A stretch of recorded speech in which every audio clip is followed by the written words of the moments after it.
So, Father Hugh, why would you say that it's important that we believe in God? So, in this scientific world that we live in today, how is it that we can believe in a God? Why should we believe in a God?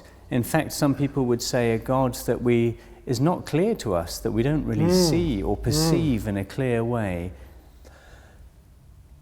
Yeah, I think it is important because I think it's rational to believe in a creator. I think if we look at the world in which we live, including reflection about ourselves as well, we can see that it's reasonable to believe in a creator.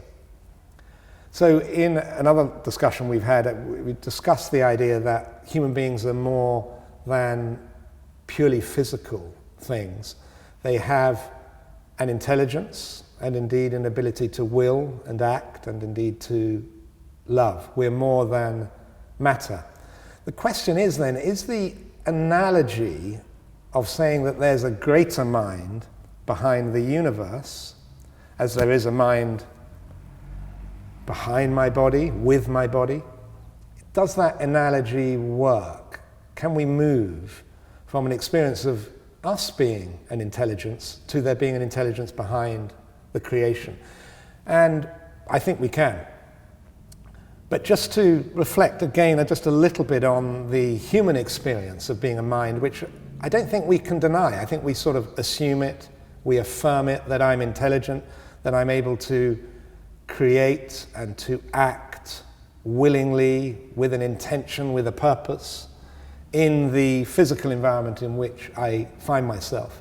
I don't think I can deny that personally. And it's also an environment which invites me to act well, because I value the world around me, and I can do good and I can do bad. And if I do good, I get an even better sense of well-being, and if I do bad, I can feel guilty. Cardinal Newman, who is going to be canonized later this year, a great British person, talks about the conscience of the human being as being something that we really can't deny. We have this particular experience, almost as if there's a voice approving what we do or condemning what we do. And Cardinal Newman talks about how that's a quite particular voice.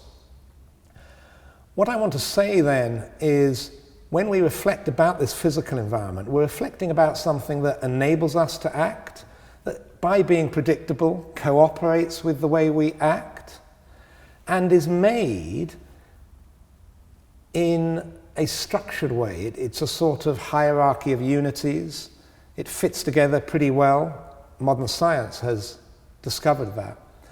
And the way in which humans act is simply to develop that unity in a good or a bad way, but we understand it, we engage with it, and we develop what is already there. And we know that that's in an intelligent way. The question is then, is this environment which responds in the way normally that we would expect and predict, and which is always inviting us to value it as good or bad, and particularly the actions, the possible actions that we can take, we experience as having a value of being better or worse? Is this environment something that also comes from an intelligence and a good will?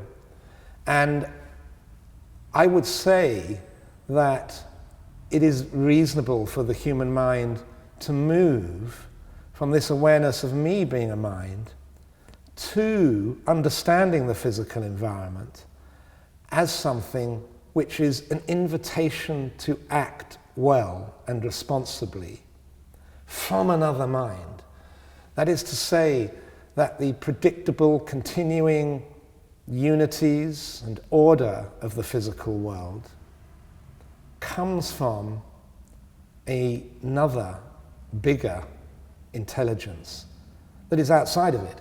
And in fact, modern science has shown us that this environment in which I find myself, which is enabling me to act intelligently, is a unity. It fits together across biology, physics, chemistry, life sciences.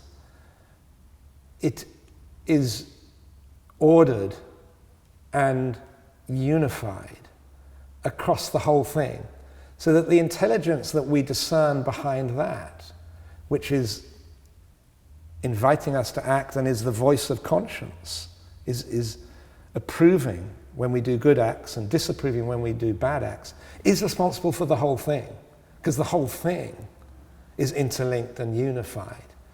So it is a greater person who has thrown us into this world as we find ourselves free and having to act, having to respond.